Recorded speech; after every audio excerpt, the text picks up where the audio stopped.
Bonjour à tous. Alors nous allons voir aujourd'hui le cours sur la fonction logarithme népérien. Alors première définition, pour tout réel strictement positif b, on note ln de b comme étant le logarithme népérien de b et qui correspond à l'unique solution de l'équation exponentielle de x est égale à b. Donc la fonction logarithme népérien, c'est la fonction qui a taux réel x strictement positif, donc elle va de r plus étoile dans r, et qui a x associe ln de x. Alors on dit que la fonction ln est la fonction réciproque de la fonction exponentielle, car ln de exponentielle x, en fait c'est égal à x. Et on a également exponentielle de ln de x qui est égal à x. On a vu que ln de b était l'unique solution de l'équation exponentielle x est égal à b. Alors en passant la fonction ln au niveau de chacun des membres, on va avoir ln de exponentielle x est égal à ln de b. Or ln de exponentielle x, là on revient sur l'antécédent de départ, c'est-à-dire x. On dit donc que x est égal à ln de b. Donc, la fonction ln est la fonction réciproque de la fonction exponentielle, dont la représentation graphique est la courbe suivante. Et on voit que la fonction ln de x, elle est symétrique par rapport à la fonction exponentielle, par rapport à la droite d'équation y est égal à x.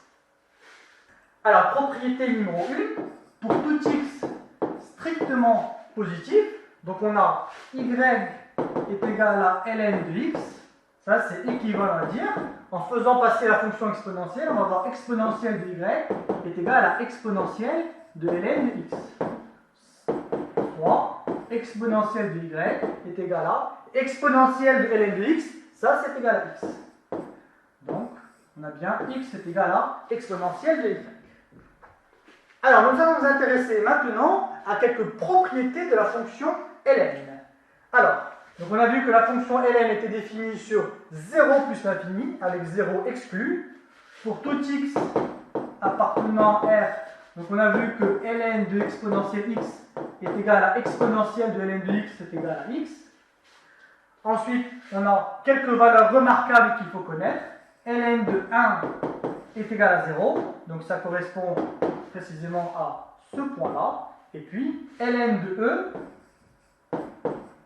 ça c'est égal à ln de exponentielle de 1, et donc c'est égal à 1. ln exponentielle vont se neutraliser, donc il va nous rester simplement l'antécédent 1. Alors, troisième propriété, on considère deux réels a et b strictement positifs, alors ln du produit AB est égal à la somme de ln de A plus ln de B.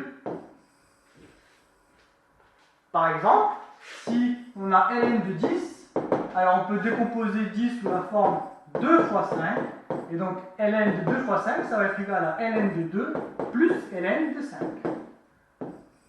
Voilà.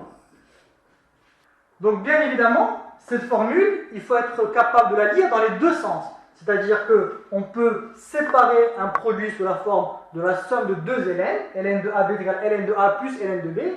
Mais cette formule, on peut également la lire dans ce sens, c'est-à-dire que lorsqu'on a la somme de deux ln, alors on peut dire que c'est égal à ln du produit des deux réels A et B, qui doivent être bien évidemment strictement positifs.